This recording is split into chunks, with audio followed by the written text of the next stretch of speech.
everybody, so it's finally today. We're talking about Spider-Man Across the Spider-Verse. As someone that is a massive fan of Spider-Man my entire life, I was ecstatic that we're finally getting the sequel to Into the Spider-Verse, because as much as I love that first film, it seemed like with this sequel and the inevitable third film, it's going to continue to get bigger and bigger each and every installment. Spider-Man Across the Spider-Verse catapults Miles Morales across the multiverse, where he encounters a team of people charged with protecting its very existence. And when the heroes clash on how to handle a new threat, Miles must redefine what it means to be a hero. Way back in 2018, when Into the Spider-Verse debuted, it ended up being my #1 film of the entire year. I love everything about that film, and I still do after all these years, and it rightfully deserved that Best Animated Feature at the Academy Awards that year. But honestly, Across the Spider-Verse somehow surpasses it in every shape or form. I don't know how they did it, but I'm really just in awe after witnessing how epic this was, not just as a massive fan of Spider-Man, but just as a pure cinematic experience. Across the Spider-Verse is nothing like you've ever seen before. It's taken the foundation of everything that was established within Into the Spider-Verse and somehow managed to enhance that tenfold. For starters, we have to talk about the animation here. The sheer volume of animation styles showcased visually is astounding. All of them look gorgeous and lean into so many different styles of animation as Miles and Gwen go on this multiverse spanning story, and there's just a plethora of different worlds these Spider characters inhabit, and that is one of the coolest things about being a Spider-Man fan, getting to see all these worlds for the first time, and just the variety. They all have their own distinct flair, from Spider-Man India's world, Mumbattan, to Earth 65, to Spider-Man 2099's world, along with a couple other ones. All of them are amazing in their own right, adding so much fun to this adventure. Whether you're a big Spider-Man fan or not, I do think that if you're a big Spider-Man fan, you're just gonna have an all-around much more amazing time with this, just because there are so many Easter eggs, jokes, and references towards Spider-Man lore at large. It's a blast. There are a lot more inside jokes besides the ones you've seen in the trailer, like all of the different Spider characters pointing at one another, like the famous meme. Obviously, we have seen a rise in recent years when it comes to these big multiversal stories, bringing all these different universes together. Even in Spider-Man, we had Spider-Man No Way Home, which brought together 3 live-action Spider-Man actors for the very first time, which still is an amazing feat of its own. I love that Spider-Man No Way Home did that,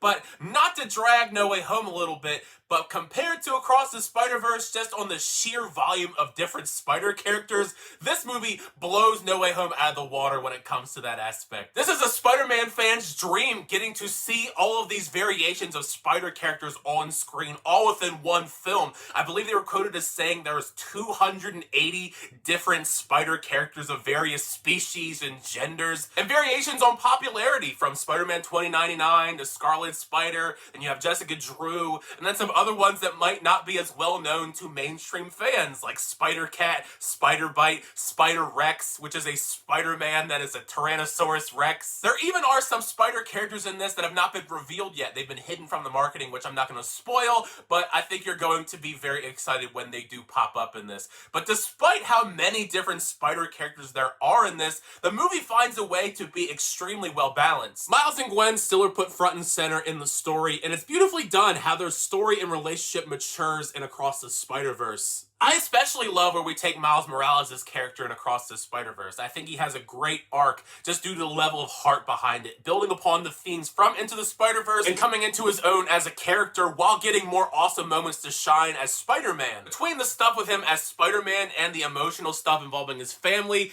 I don't know how you couldn't come out of this loving Miles Morales even more. And same goes for Gwen. Spider-Gwen also is fantastic in this, and she gets a much more expanded role in Across the Spider-Verse as opposed to Into the Spider-Verse. She continues to play a vital part in Miles Morales' development, but also is able to get her own moments to shine, and we even get to see more of her backstory and see the universe that she comes from, Earth 65. I could sit here for a very long time and discuss all of my different favorite Spider characters that popped up, so I'm going to try my best to not ramble for too long on the ones I consider the big major highlights. Spider-Man 2099, I've always loved Miguel O'Hara. We got that tease of him at the very end of the first film. He is definitely a pretty fierce character character. He is amazing. It's definitely fun seeing him butt heads with Miles Morales on how to deal with the multiverse problems that are going on.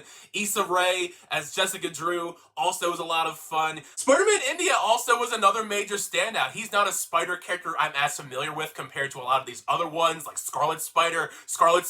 It's just awesome seeing Ben Reilly on screen. Then you have Peter B. Parker, of course, Spider-Cat. That was just hilarious. The biggest shocker out of them all for me, though, how cool they were, was Spider-Punk. Spider-Punk, I think, is one of the coolest of all the different variations of Spider-Man in this. Part of why he's so cool could be the fact he's voiced by Daniel Kaluuya, and he has like a crazy love triangle angle between Miles Morales and Spider-Gwen. I don't want to give too much away about that, but that is definitely something I did not expect going in. Another massive testament to just how fantastic the creative team behind these Spider-Verse movies are is they somehow managed to make Spot a formidable villain. As many of us know who have read the comics, Spot as a Spider-Man villain, he's usually pretty goofy. He's not really that big of a threat ever. But this film manages to make him a pretty great villain. His powers in this look amazing, partially due to just the fantastic animation style put forward. And I love seeing him face off against Miles Morales in this. The only kind of unfortunate thing about Across the Spider-Verse is the fact that it is a middle chapter. So we know going in, the story they're trying to tell isn't going to be completely finished because we have Beyond the Spider-Verse next year. So that is kind of a bummer, but I do think this film stands alone as a great story all around. It's just we're not going to get the complete story that they're trying to tell until Beyond the Spider-Verse next year. But we do leave off in a very exciting place, so I cannot wait until we get Beyond the Spider-Verse. All around, Spider-Man Across the Spider-Verse is a monumental achievement of a film that also doubles down as one of the most exciting Spider-Man adventures put to screen. It's an epic blast with tons of heart within the story and mind-blowing visuals that needs to be experienced on the biggest screen possible. I believe the first week it's out, it's going to be in IMAX, then it's not going to be in IMAX anymore. I recommend if you're going to go see it this week, see it in IMAX because it warrants seeing it on the biggest screen possible. But now I've heard my thoughts on Spider-Man Across the Spider-Verse. Make sure you share your thoughts down below. What'd you think of the film once you get a chance to check it out? Did you like the film? Do you not like the film? Do you like this more than Into the Spider-Verse? Less than Into the Spider-Verse? Share your thoughts down below about the film because part of the fun is to have a conversation with you guys in the comment section down below. Thank you guys, as always, channel reviews. I always do appreciate it. Make sure to like on the video and also subscribe to the channel to update reviews, reactions, unboxings, and more. Next time, I'll see you guys later.